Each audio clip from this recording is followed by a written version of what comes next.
madaxweynaha jamhuuriyadda Soomaaliland mudane Muuse Biixi Cabdi ayaa shacbiga Soomaaliland iyo guud ahaanba ummadda islaamka ku hambalyeeyay munaasabadda maalinta qiimaha badan ee Ciidul Adxaa awgeed waxaana madaxweynaha Soomaaliland u rajeeyay guud ahaanba shacbiga Soomaaliland iyo shucuurta islaamka inay sanadkiisa ku gaaraan bashbash iyo barwaaqo iyo horumar taama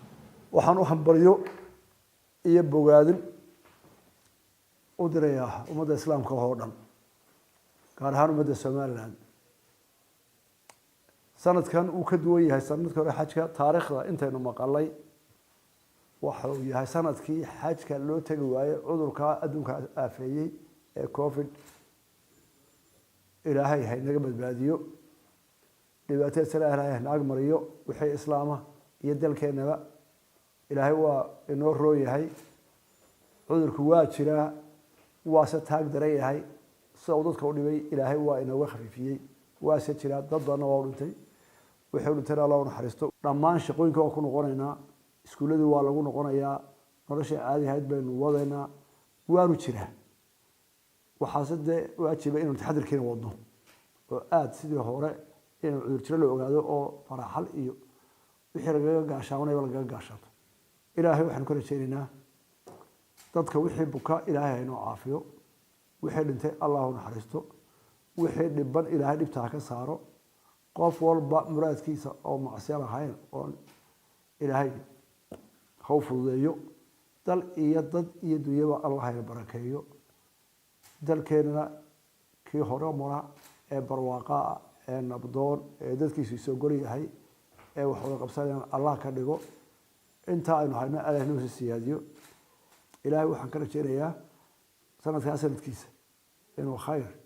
iyo barwaaqo iyo bashash u gaarsiiyo mar labaad hambalyo Soomaaliland guud iyo dib meel joogtaba madaxweynaha jamhuuriyadda Soomaaliland mudane Muuse Biixi Cabdi waxa uu la dardaarmay shacbiga Soomaaliland iyo siyaasiyiinta damaca inay ka mid noqdaan golayaasha kala duwan ee qaranka Soomaaliland leh oo uu kula dardaarmay inay ka shaqeeyaan isku keenida iyo mideynta shacbiga Soomaaliland isla markaana ay ku tartamaan horumarka iyo adkeynta midnimada shacbiga jamhuuriyadda Soomaaliland waxaan ku talinayaa dadku doorashada inay arkaan arrin dal ahaan aynu doonayno inaan hore ugu maro oo dadka inta wanaagsan ay hogaamin kartaan ku doorano heer walba heer dawladda hoose to baarlamaan to madaxtooyo waanu caqliga ku fikraa waa inaynu ka yareynaa cunfiga oo ay noqotaa iyadoo oo dadku saaxiibo iyo walaalo waxaanu u soo jeedinayaa dadka doorashada doonaya inay joojiyaan xamaasadda faraha badan ee aan loo baahnayn ee kharash leh ee colaad leh ee qabyaalad leh inay kaga doorbidaan doorasho kharash yar walaaltinimo leh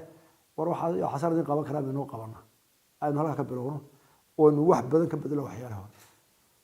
cabashadu waa waajib qof baa caban kara deegaan baa caban kara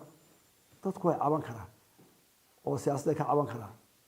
oo amniga ka caban karaan wixii jira laakiin way noqotaa day cabasho toosinayno waynu xog toosina cabashada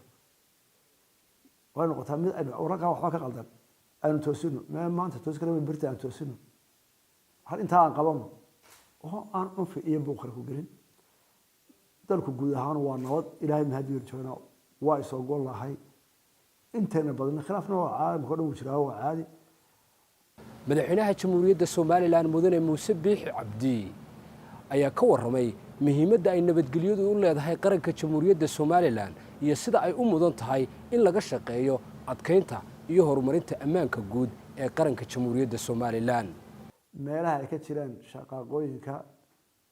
dad bini'aadam meel joogaba oo iskhilaafaya khilaaf waa jiraya ma dhamaanaya ee u badan deegaan yar oo la isku haysto barkad meel laga qodo iyo xoolo daaqeen iyo beer iyo jago iyo khilaafaadka u badan markii la dirsay khilaafaadkeena iyadana dalkuna waa ugu filayaa waana wada leenahay si meel qabto marka la isqabto haloo maamulo khilaafku markii baado rooliya caalimba inta la isugu tago khilaafka halkiisa lagu hayo hal laga daayo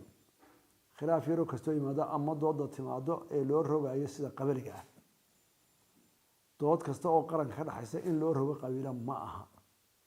shaqada qaranka wixii la isku qabsaday shaqa qaran qofkii hayay in la qabiileeyo ma aha sidaa dawladda kuma dhismaan waxaanu doonaynaa inuu qabiilka ka guuro oo u dhowaano dhinaca qarannimada.